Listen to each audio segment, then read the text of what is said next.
السلام علیکم اسٹوڈنٹس، جیسے آپ جانتے ہیں ہم نے زیور کے ڈبے کی ریڈنگ سٹارٹ کی تھی۔ پچھلے 2 پارٹ میں ہم نے کافی اس کی ریڈنگ کور کر لی ہے، تو آج آئیے دیکھتے ہیں اس کی بقیہ جو رہ گئے حصہ وہ ہم کور کرنے کی کوشش کرتے ہیں۔ رات کو دونوں کھانا کھا کر سوئے تو پرکاش نے پھر زیوروں کا ذکر چھیڑا۔ زیور اس کی آنکھوں میں بسے ہوئے تھے۔ اس شہر میں ایسے بڑھیا زیور بنتے ہیں، مجھے اس کی امید نہ تھی۔ چمپا نے کہا، کوئی اور بات کرو، ایسی چیزیں تم پہنو تو رانی معلوم ہونے لگو، زیوروں سے کیا خوبصورتی معلوم ہوتی ہے۔ رات کے 12 بج گئے ہیں، پھر بھی پرکاش کو نیند نہیں آتی۔ بار بار وہی چمکیلے زیور آنکھوں کے سامنے آ جاتے ہیں۔ کچھ بادل گھر آئے ہیں اور بار بار وہی بجلی چمک اٹھتی ہے۔ یکا یک پرکاش چارپائی سے اٹھ کھڑا ہوا۔ وہ دبے پاؤں کمرے سے باہر چھت پر آیا تھا۔ ٹھاکر صاحب کی چھت اس چھت سے ملی ہوئی تھی۔ بیچ میں ایک 5 فٹ اونچی دیوار تھی۔ وہ دیوار پر چڑھ کر ٹھاکر صاحب کی چھت پر آہستہ سے اتر گیا۔ گھر میں بالکل سناٹا تھا۔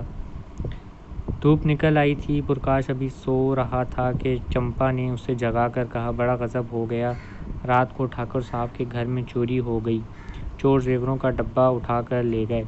پرکاش نے پڑے پڑے پوچھا، کسی نے پکڑا نہیں چور کو؟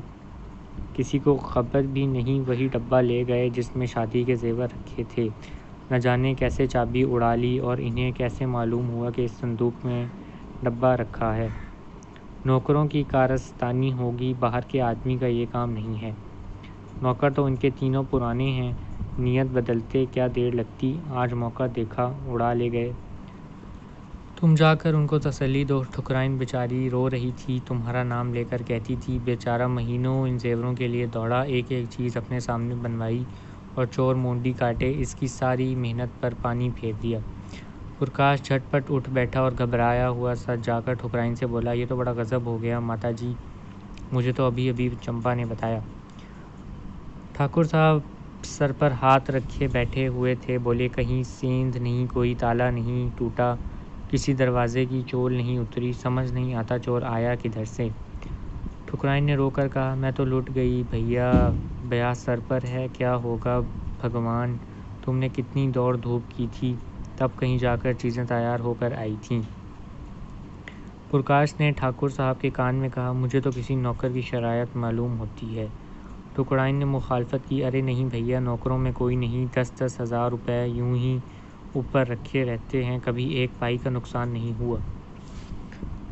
ٹھاکر صاحب نے ناک سکوڑ کر کہا، تم کیا جانو آدمی کا دل کتنی جلدی بدل جاتا ہے، جس نے ابھی تک چوری نہیں کی وہ چوری نہیں کرے گا، یہ کوئی نہیں کہہ سکتا۔ میں پولیس میں رپورٹ کروں گا اور ایک ایک نوکر کی تلاشی کرواؤں گا، مال اڑا دیا ہوگا، جب پولیس کے جوتے پڑیں گے تو آپ اقبال کریں گے۔